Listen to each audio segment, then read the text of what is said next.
अस्सलाम वालेकुम। मैं हूँ माहिर नफ्सियात मरियम। नफ्सियाती मसाइल के ऊपर ये चैनल बनाया गया है जिसके ऊपर आपको तमाम नफ्सियाती मसाइल से रिलेटेड इंफॉर्मेशन मिलती रहेगी। पॉजिटिव बिहेवियर क्या है, माशरे में हमें किस तरीके से रहना है और किस तरीके से बिहेव करना है, ये सारी आपको इन्फॉर्मेशन मिलती रहेगी। तो आप इस चैनल को सब्सक्राइब कर लीजिए ताकि आपको इसके बारे में सारा नॉलेज मिलता रहे। चलते हैं अपने टॉपिक की तरफ। आज मैं आपको बताऊंगी कि शादीशुदा ज़िंदगी में मर्द का किरदार किस तरीके का होना चाहिए और किस तरह से होना चाहिए। हमारे यहाँ देखा यह गया है कि मर्द बैलेंस नहीं कर पाते। शादीशुदा लाइफ में मर्द से इंसाफ नहीं किया जाता।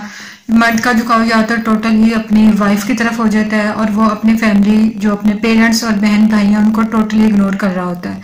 या मर्द का झुकाव टोटली अपनी सिबलिंग्स, अपने बहन भाई और पेरेंट्स की तरफ होता है और वो अपनी वाइफ को टोटली इग्नोर कर रहा होता है। मर्द शादीशुदा लाइफ में बैलेंस नहीं कर पाता।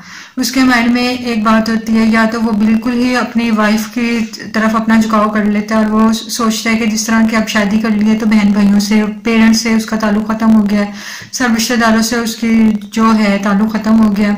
या फिर वो इस तरीके से करता है कि वो सोचता है कि ये जो बीवी है ये तो कुछ भी नहीं है, ये तो गैर औरत है, इसके ऊपर मुझे ट्रस्ट नहीं करना चाहिए, मुझे इसके साथ अच्छे तरीके से नहीं रहना चाहिए, इसके ऊपर रोब और दबदबाई के साथ रहना चाहिए, इसकी ज़रूरतों का भी ख्याल इस तरीके से नहीं रखना चाहिए जो उसकी एक इस्लाम ने ज़रूरत बताई है या उसकी एक माशी ज़रूरत है।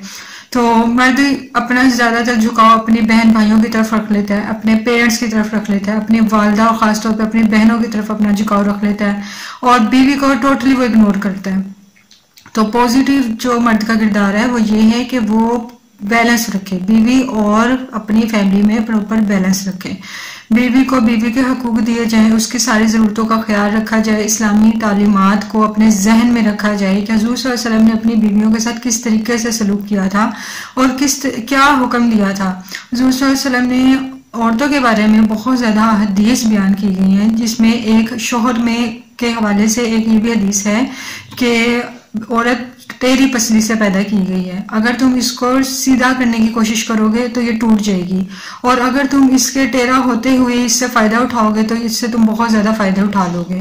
तो मतलब ये है कि आप अपनी बीवी के साथ भी पॉजिटिव बिहेवियर रखें, उसकी गलतियों कोताहियों पे खंदा पेशानी से सब्र कीजिए, बर्दाश्त कीजिए, उसके साथ अच्छा सलूक कीजिए और इसी तरीके से अपने बहन भाइयों, अपने पेरेंट्स के साथ भी अच्छा और मियाना रवि का सलूक रखिए।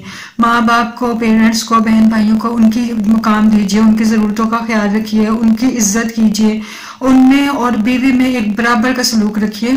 ये नहीं कि आप या तो सिर्फ अपनी बीवी के होके रह जाएं और अपनी बहन भाइयों और माँ बाप उनको दिल दुखाएं, उनसे जो है दिल आज़ारी वाला मामला रखें और उनके साथ इस तरह से सलूक करें कि जिस तरह से वो आपके रिश्ते में ही नहीं है या उनसे आपका ताल्लुक ही नहीं है।